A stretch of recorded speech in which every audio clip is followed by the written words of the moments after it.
So I've got No Operator and Diavola with me. We're going to be going over chapter 229 because we are in a break week. You know that what the deal is. So we see for the fourth time at this point, Gojo and Sukuna are activating their domain expansions. And once again, they come to this point where Gojo has to get super aggressive against Sukuna. We see him do multiple combos against him, throws him into the Malevolent Shrine. He's just going goblin mode. His eyes are whited out in this panel. I really do like this sequence.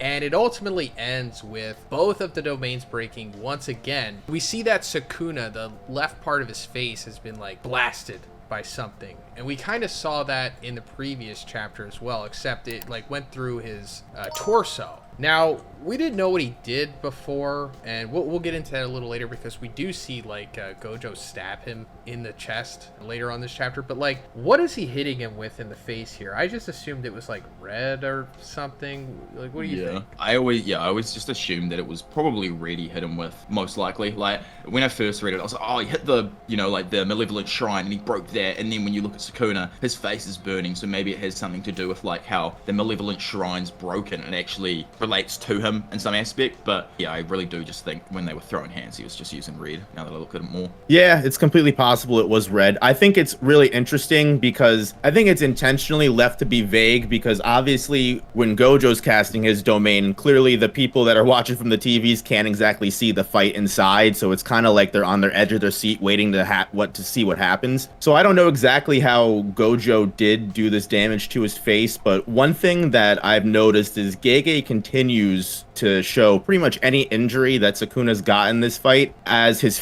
part of his face getting ripped off. I don't know if you guys think that's purposeful or there's some kind of symbolism in that, but this isn't the first. It seems like every single time Gojo does do damage to Sukuna, half of his face is kind of burnt off. Yeah. He's been spitting up blood, or I agree with you. Over the last few chapters, he's been taking a lot of damage, but he seems to be perfectly fine at the same time as well. I'm glad you brought that up. It seems to all be aimed at the head, which I haven't actually thought about too much as well. It's kind of interesting. Yeah, I do think there's probably some kind of symbolism there because, whenever we see Sukuna back in the day, he has the right half of his face, whatever's going on with it.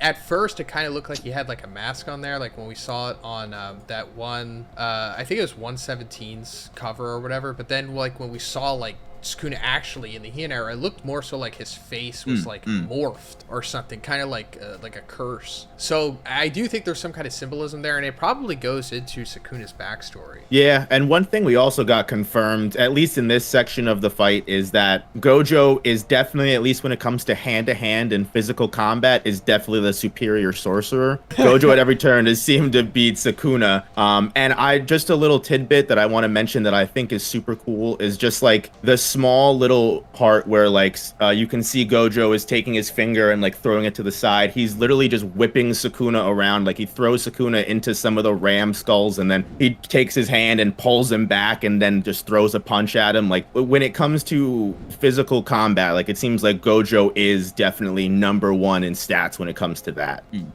Yeah, absolutely. I mean, if there's one thing that Gojo fans can have here, it's that he is the superior striker or the superior martial artist, which is fine. But, this is a jujitsu battle after all, where I think Sukuna is the superior one. But I don't even know if that's really an opinion at this point. He has been out jujitsuing him, or at least in my opinion that he has. I think it goes back to if you think of Hana and when Chrollo has his battle with Hisoka and everything there, Chrollo goes around and he gets a whole bunch of different techniques that he can use to actually fight against Hisoka and everything. It's a big build up, and Sukuna's almost gone around it in a similar way. He probably knew that he's strong, he can throw hands all he wants and everything, but he might not actually be able to beat Gojo in a straight hands battle, and that's why he's kind of reverted to possibly having, other techniques up his sleeve that can help him get past that barrier that maybe would have stopped him in the past or something, who knows. I think what we're going to get into later almost proves that maybe this fight has happened once beforehand.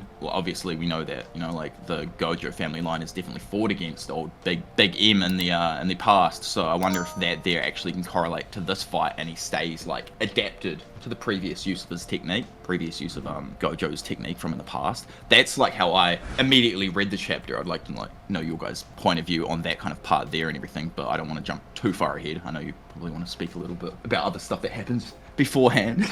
But yeah, I think it's kind of funny because just to kind of give an entirely opposing opinion to kind of what I just said about Gojo being the best. One thing that I saw on Twitter was really interesting. Shout out to Live Harder, was literally like, there is a point in a panel where Toji talks about being able to beat Gojo, that Toji says, in order to beat someone like that, who is almost impossible to win against, you have to give them the perspective that they are about to win and then strike in that very moment. Which I'm sure all of you guys have noticed that the entire time, even though Gojo is supposedly beating Sukuna in the physical fight here, Sukuna doesn't stop smiling once the entire time. Sukuna is nothing but enjoying this. And do we think that, obviously without getting too far into the chapter, but we do know at this point, Sukuna, if he is on the back end, what's to say that Sukuna being on the back end was the whole point in the beginning, to make someone who can't lose think they're about to win, and then at that last moment,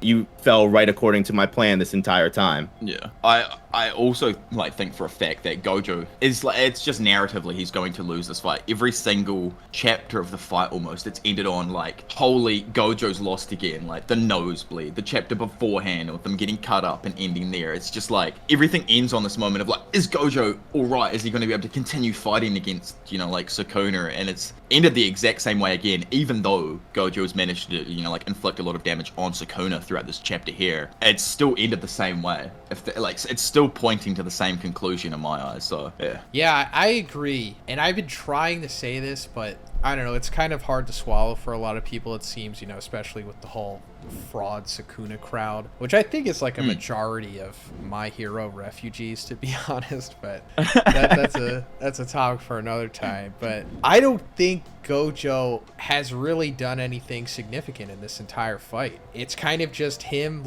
trying his hardest to win, throwing bombs, very heavy attacks, going at him super aggressively, doing all of this grand stuff, but it's ultimately for naught, because Sukuna knows what he's doing. He's like a powerhouse, and he's kind of just sitting back, countering him, letting him do what he needs to do. And like Operator said, which is probably a perfect comparison there, with Toji saying, allow this overpowered guy to think that he's winning, and then when he gets to that confidence point, then you just attack at the last moment. It also, you could just make a comparison to an actual fight, like MMA or boxing, the big power puncher that's just pushing a guy to the corner or whatever, and just throwing a bunch of punches on him while the other guy is just covering, and it looks like he's about to lose or whatever, and then just boom, one counter at the last second as soon as he's open, and then that's the knockout shot.